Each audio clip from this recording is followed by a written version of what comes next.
अब थोड़ा अमेरिकी बाज़ारों का हाल-चाल देख लेते हैं। यहाँ पर क्या नज़र आ रहा है? अमेरिकी बाज़ार भी पिछले 2 दिन से तो अच्छी चाल दिखा रहे हैं।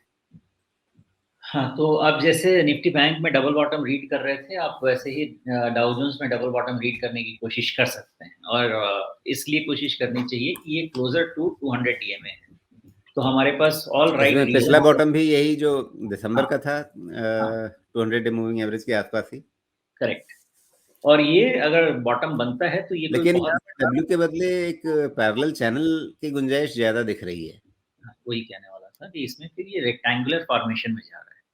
मतलब ये है कि हमको फिर से 32,500 और या 32,000 और ऊपर में 34,500 ये रेक्टेंगुलर चैनल में ही जाएगा और डबल बॉटम बनेगा तो फिर ये रह सकता है कि इस रेंज में कंसोलिडेट हो और फिर ब्रेकआउट ब्रेकडाउन का इंतजार करना पड़ेगा।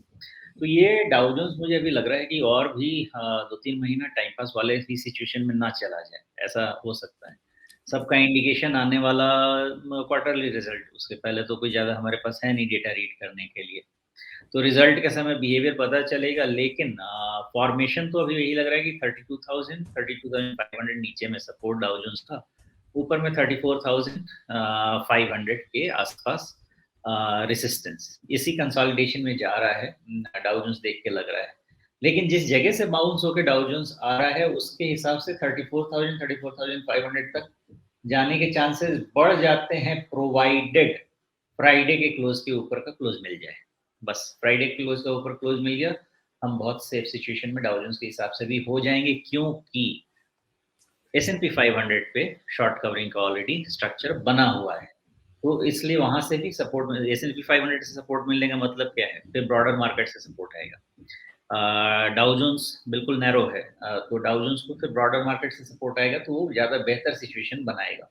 और इन सब के मिक्स में नैस्डैक भी शॉर्ट कवरिंग के लिए रेडी है, ऐसा दिख रहा है। तो नैस्डैक शॉर्ट कवरिंग के लिए रेडी है, मतलब रेजिस्टेंस इसका भी वही है जो फ्राइडे का क्लोज है। इसके ऊपर का क्लोज हो गया तो आप फिर नैस्डैक में भी अच्छी राइज उम्मीद कर सकते हैं विथ लेटेस्ट लो जो कि 11,275 के आसपास का है लो, उसके सपोर्ट के साथ। लेकिन यहाँ से होप वाले स्ट्रक्चर हैं, ऐसा नहीं है कि नहीं है। एक खाली फ्राइडे के ऊपर का क्लोज ले ले नैस्डैक, बुयांसी बहुत तेज हो जाएगी, फिर फायदा होगा, अक्रॉस द ग्लोब फायदा हो जाएगा नैस्डैक के हिसाब से। जी। तो फिलहाल अभी अमेरिकी बाज़ारों से भी अच्छी उम्मीद दिख रही है। क्या उनका डॉलर कुछ अलग कहानी बता रहा है या वो इसी कहानी को मजबूत कर रहा है? नहीं, डॉलर देखिए, डॉलर इंडेक्स से पहले एक थोड़ा सा तो इमर्जिंग मार्केट भी समझ लेते हैं, बिकॉज ब्राजील मुझे थोड़ा सा वीक लग रहा है।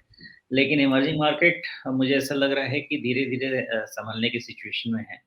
ब्राज़ील वैसे भी कमोडिटी प्रोड्यूसर है, तो ऐसे सिचुएशन में कंज्यूमर्स को बेटर का पोजीशन बेटर दिख रहा है, जबकि हम उम्मीद कर सकते हैं कि इन्फ्लेशन या तो स्टैग्नेट कर जाए या एज अ कूल ऑफ हो, सप्लाई प्रेशर कूल ऑफ हो।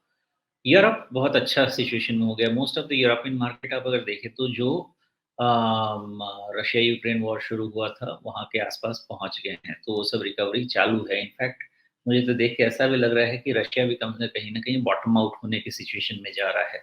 थोड़ा कंसोलिडेशन और लंबा होगा, लेकिन रशिया भी मुझे लग रहा है कि बॉटम आउट हो जाएगा।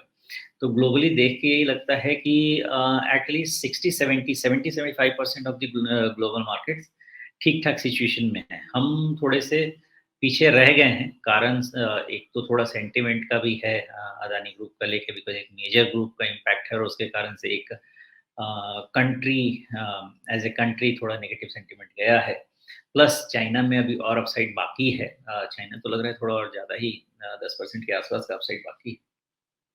उन सब के हिसाब से हमारे को थोड़ा अभी प्रेशर रहेगा, और ये प्रेशर में आप समझिए कि डॉलर इंडेक्स का सिचुएशन ऐसा बन रहा है कि राइजिंग स्ट्रक्चर खत्म नहीं हुआ है, लेकिन टेम्पररी प्रॉफिट जो थोड़ा प्रॉफिट टेकिंग है major currencies against US dollar, उसमें डॉलर में थोड़ी प्रॉफिट टेकिंग हो सकती है। लेकिन अभी भी 200 डीएमए का जो रीटेस्ट है डॉलर इंडेक्स का, वो उसको रूल आउट नहीं किया जा सकता। तो 106 107 के रेंज को रूल आउट नहीं किया जा सकता। अब ये बात और है कि हो सकता है नीचे 104 के नीचे एक बार जाके फिर से वहाँ से शुरू हो इसका राइज़।